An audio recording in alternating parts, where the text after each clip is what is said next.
Så er vi netop landet i Paradis. Og ja, nu har jeg lige gået ud af vores hus. Det er en hel film med sig selv at vise den. Det er så vores private pool. Og nu vil jeg lige gå ned på stranden og se om vi kan spotte Luna og Tanja, der har taget sig en løbetur.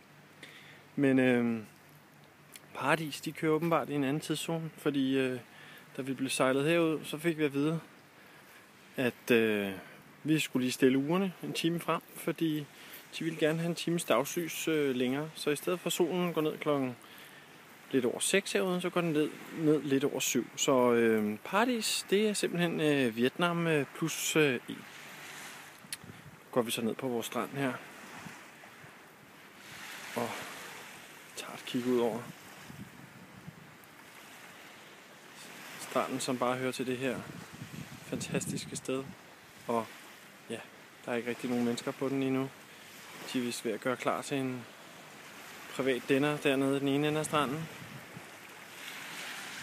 Og derovre har vi fastlandet.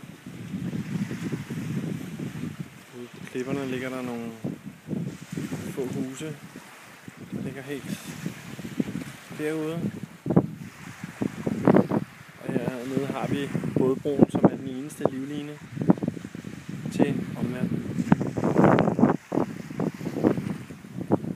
Tanja og Luna, de er ude at løbe et eller andet sted på stranden.